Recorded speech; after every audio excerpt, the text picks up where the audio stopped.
দর্শক বিন্দু, তো বকেয়া দিয়ে যে কোর্ট কেসটা সুপ্রিম কোর্টে চলছে, তো সেখান থেকে কিন্তু গুরুত্বপূর্ণ আপডেট এবং তথ্য কিন্তু সুপ্রিম কোর্ট অফিসিয়াল ওয়েবসাইটে চলে এসেছে। তো আপনাদের আমি লাইভ স্ট্যাটাস দেখাচ্ছি।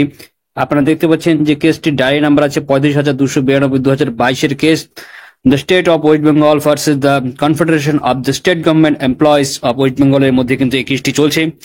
আপনি ডায়েরি নাম্বারটি দেখতে পাচ্ছেন এবং ফিল্ড নাম্বারটি ভালো করে দেখে নিন। 3/1/2022, বহুদিন ধরে এই কেসটি চলছে এবং পেন্ডিং কিন্তু শো করছে। আপনারা দেখতে পাচ্ছেন স্ট্যাটাস পেন্ডিং লেখা আসছে। কি কি আপডেট আসছে আমি আপনাদের দেখিয়ে দিচ্ছি।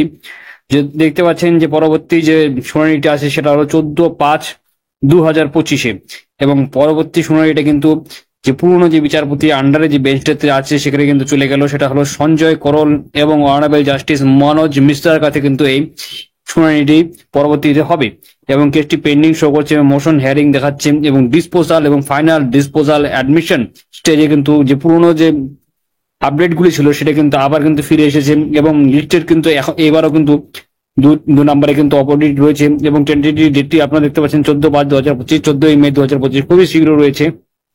আর কয়েকটা দিনের মধ্যে আপনাদের কিন্তু শুনানি হতে চলেছে। আমি পুরোপুরি তথ্য দিয়ে দিচ্ছি কি কি এখানে দেওয়া আছে। কোর্টের ডাইরেক্ট ডিটেলস গুলি আপনাদের দেখতে পাচ্ছেন, সব তথ্যগুলি কিন্তু আমি দেখিয়ে দিচ্ছি।